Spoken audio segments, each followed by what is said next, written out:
نماز پڑھنے والا گمراہ ہو سکتا، روزہ رکھنے والا گمراہ ہو سکتا، زکات دینے والا گمراہ ہو سکتا، حج کرنے والا گمراہ ہو سکتا، مگر درگاہ کو جانے والا گمراہ، زور سے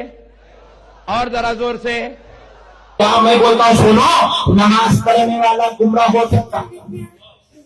روزہ رکھنے والا بھی گمراہ ہو سکتا، حج کرنے والا بھی گمراہ ہو سکتا، زکات دینے والا گمراہ ہو سکتا، مگر درگاہ جانے والا گمراہ۔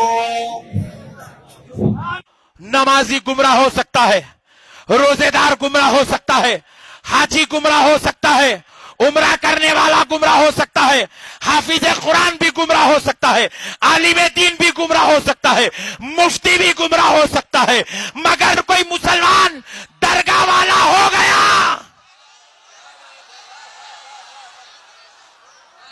درگاہ والے کا ایمان نہیں بگاڑ سکتے۔ ارے میرے بھائی